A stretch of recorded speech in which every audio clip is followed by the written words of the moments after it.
Howdy, I'm Northern Dice and I'm going to be unboxing my copy of Sagrada.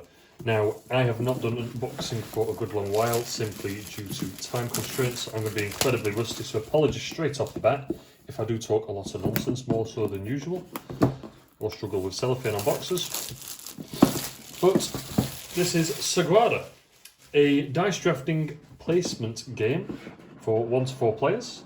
Apparently takes 30 minutes to play, which astounded me when I actually looked at it.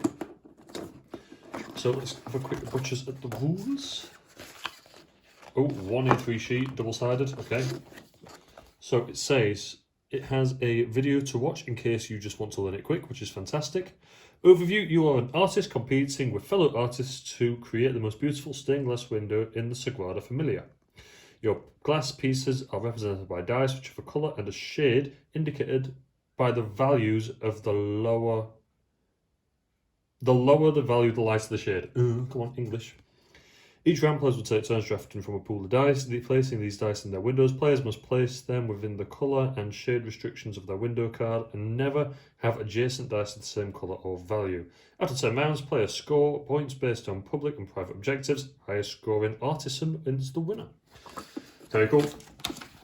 So I've seen lots of photos of this, and this is one of those games that always just captivates me with its beauty. It looks gorgeous, and I think that's simply because these are translucent dice, so you get the light through them. But it's entirely about windows and, you know, the light projection through them, and I don't know, there's something quite captivating about when you enter a large building or a church with stained glass windows and you just see the beauty of it all. So here is the 5 to 6 player expansion, a little sales pitch. I like that. Gonna guess a solo objective and a shared objective point scorer. Dunno. We've got a tiny punch board, which punches beautifully. I'm actually going to do the very strange thing that I've never done before and punch this entirely on screen. Well, this feels really nice. It's like got a bit of a laminate to it, and they just look very pretty as well, which is very nice. What else have we got? We have got a custom bag, which has got a very rough feel to it, which is a very stark comparison to the rest of the game's aesthetics, but I think that's quite nice because it's pure black, no light getting in there, maybe the subtle messages. What have we got here? We've got the classic glass blobs, which you can see through, so you put those over things to keep track of what's not. We have got, oh, more stuff under there. Player boards, and these, oh my days. Okay, these are chunky. Look at how thick that is. And they're all indented to keep your dice in as well. And then you've got a slip to pop, what I'm guessing, is these in as well. Ho ho ho! I like this. Why have I not picked this up sooner? And these are double-sided, Luz Steel, Sun's Glory, so different names for each one. I'm guessing these are public goals and these would be private goals. So let's have a quick look at the public goals. Give me a mo. Okay, so all very varying. Is the bottom right dots the difficulty? Potentially. And then this would just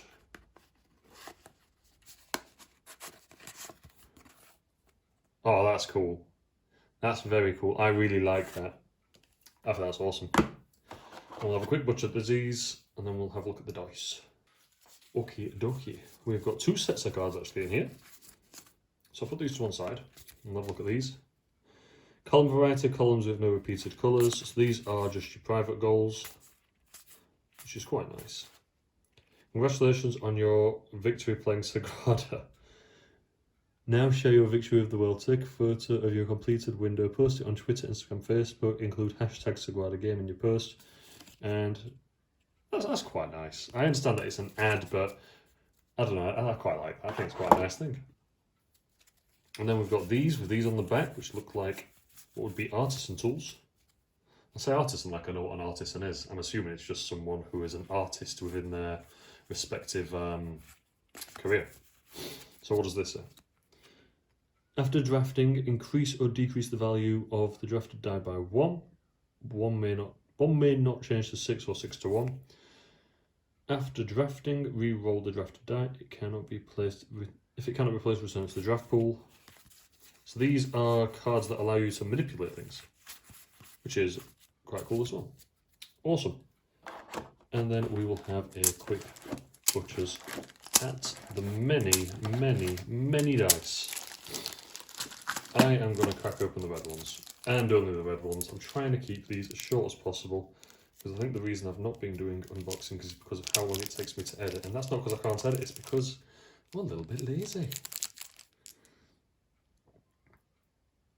I know they're very, very standard, but just having them with the light shining through against such, you know, lovely aesthetics as what the board is, I think it's just wonderful. Awesome. Now, I'm going to ramble a little bit, so if you've enjoyed the unboxing, switch off. Otherwise, I'm going to just talk about Azul. And now, I know Sagrada and Azul are both drafting games, they're both pattern placing games, but when it actually came to purchasing one or the other, my first instinct was to check them both out, and Azul just appealed more on the basis that it was drafting tiles. I already had a fair few dash drafting games. But I actually really like the look of this, and I might say that amongst my shelf, this may be something that could trump Azul. And that's simply based on aesthetics at this moment in time, which is a very dangerous thing, I will admit, because I do like things to look very pretty, and when they don't, a bit of scuff there, but I can get over that. I'll just never use that board. When things don't, I get a little bit tetchy. I am quite big on visuals, visual presentation and stuff. I will admit that with my games, but then when it comes down to the gameplay, if it looks good but plays like rubbish, I'm very much disappointed. On the flip side, when I have played those incredibly beige, grey games that you know full well are not designed for the fun element per se, they are designed for mechanics, and they are fantastic. I have loved those, but they're the ones that I put off the longest. Azul was beautiful and played really nicely. This is beyond beautiful, so I'm hoping it plays even better. My question to you there is then in the comments, which one do you prefer? What is your go-to? Is it Azul or Sagrada, or do you have a different beautiful dice, tile, whatever drafting, pattern placing game? Let me know. Until then, thank you ever so much for sticking around and listening to my final rambles. I will catch you next time.